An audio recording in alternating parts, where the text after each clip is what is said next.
O dia em que um espírito dedurou uma obra de arte que estava pronta. Imagina você realizando um trampo na sua casa que ninguém nunca viu e nem sabe do que se trata, quando de repente surgem pessoas na sua porta dizendo que os espíritos falaram sobre esse seu trampo, que até então seria inédito para elas. Foi exatamente isso o que aconteceu no dia 9 de abril de 1862, na Sociedade Espírita de Paris. A mensagem recebida pela médium, a senhora Dozon, esposa do senhor Henri Dozon, que eram amigos próximos de Kardec, foi trazida por um espírito que revelava as belezas de uma obra de arte que estava recém-finalizada. A mensagem foi transmitida por um espírito que se denominou David, o pintor. Mas o que dizia essa mensagem tão reveladora? E quem seria esse artista? O artista era Jean-Auguste Dominique Ingres. Ingres foi um celebrado pintor e desenhista francês, atuando na passagem do neoclassicismo para o romantismo. Ele foi discípulo de Jacques-Louis David, um importante pintor francês que era o artista oficial da corte francesa de Napoleão Bonaparte. Agora, como era mesmo o nome do espírito que trouxe a mensagem? Ah é, David. Será que era o mestre? Ingres, em sua carreira, encontrou grandes sucessos e grandes fracassos, mas é considerado hoje um dos mais importantes nomes da pintura no século XIX. Agora eu vou te falar qual é a obra. É o quadro Jesus entre os Doutores, de 1862, Olhos sobre a Tela. Na mensagem, o espírito David inicia dizendo que este é o assunto de um quadro inspirado a um dos nossos maiores artistas. Nessa obra do homem se mostra mais que o gênio. Aí se vê brilhar essa luz que Deus dá às almas para esclarecê-las e conduzi-las às regiões celestes. Ele deixa bem clara a inspiração divina e o papel da religião na criação artística. O espírito sugere que Ingres foi iluminado pela fé e criou essa obra-prima representando o menino Jesus.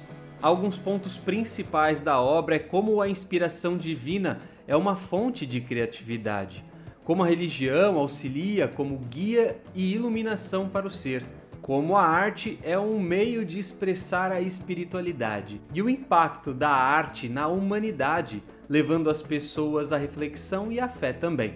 David destaca as imagens de Jesus e de Maria, mas mais do que isso, exalta que a imagem tem um misto de divindade, de infância e algo da flor. Os panos, a túnica de cores claras, jovens e delicadas. David afirma que acompanhou o anjo protetor de Ingres, inspirando inclusive nos detalhes propositais como os pergaminhos caindo nas mãos de um desses doutores, simbolizando que a voz da criança destruiria também uma a uma as leis que não eram daqueles doutores. Impactados com a mensagem, o Sr. Dozon, que assim como a sua esposa também não conhecia o artista, a princípio acreditava ser uma mistificação, até que ele foi até o ateliê de Ingres e, chegando, viu o quadro, que havia sido finalizado há poucos dias e não havia sido exposto em público ainda.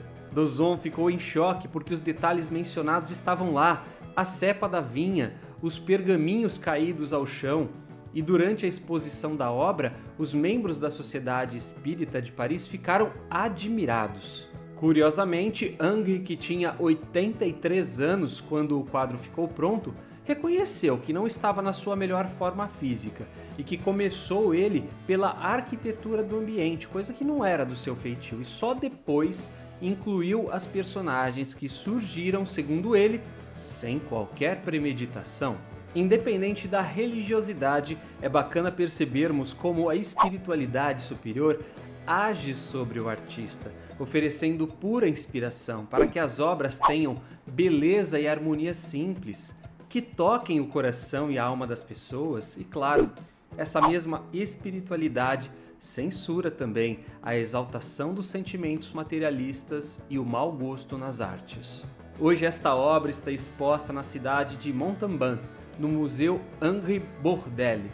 e abriga inúmeras obras desses dois artistas e de outros mestres da arte. Angry tem uma arte muito familiar para nós brasileiros. É a obra da arte sacra Cristo Abençoador, pintada em 1834 e que está exposta no Museu de Arte de São Paulo, mais conhecido como MASP. Ela faz parte do acervo paulistano desde 1958. Aliás, a galera gosta muito de usá-la como meme.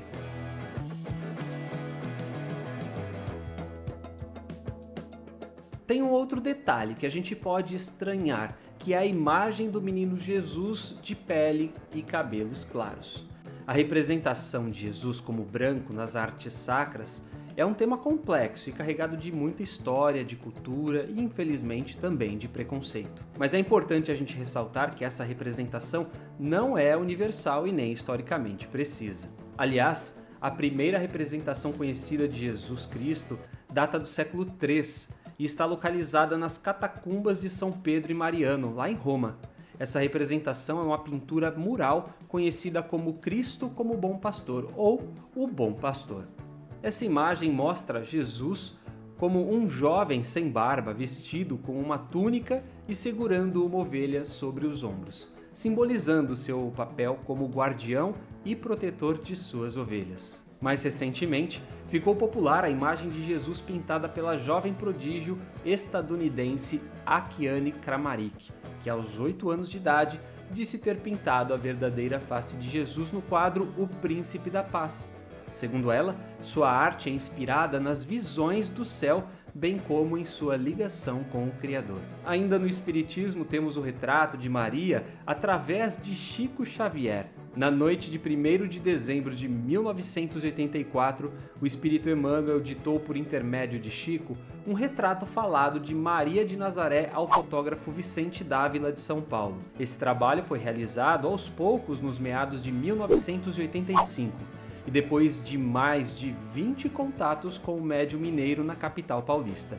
Chico frisou que a fisionomia de Maria, assim retratada, revela qual ela é reconhecida quando de suas visitas às esferas espirituais mais próximas e perturbadas da crosta da Terra, como por exemplo na Legião dos Servos de Maria, que é uma grande instituição de amparo aos suicidas e que é descrita detalhadamente no livro Memórias de um Suicida Recebido Mediunicamente por Ivone Pereira. Encontramos também no livro Os Mensageiros, no capítulo 17, chamado No Posto de Socorro, o relato de André Luiz, que faz uma visita a uma residência de um casal lá no plano espiritual. E ele percebe que existe um quadro em um salão. Esse quadro seria O Martírio de São Diniz, de Florentino Bonatti. O anfitrião Alfredo lhe disse o seguinte: em fins do século passado, embora estivesse retido no círculo carnal, o grande pintor da cidade de Bayonne visitou esta colônia em noite de excelsa inspiração, que ele humanamente poderia classificar de maravilhoso sonho. Desde o minuto em que viu a tela, Florentino Bonatti não descansou enquanto não a reproduziu palidamente em desenho que ficou célere no mundo inteiro. André Luiz ficou impressionado e reconheceu que toda a arte elevada é sublime na Terra porque representa a visão dos planos superiores. E aí, gostou? Se você quiser saber mais sobre a história de Henri e o quadro Menino Jesus entre os Doutores, basta dar uma procurada pela Revista Espírita de 1862 do mês de junho. Fascinante, não? Curte artes? Já percebeu as influências espirituais sobre elas na pintura, na música, na poesia? Conta pra gente aqui nos comentários se você já passou por alguma experiência assim. Não se esquece de se inscrever no nosso canal e compartilhar esse vídeo com os seus amigos, porque em breve eu te espero, hein? Para mais uma Curiosidade Espírita.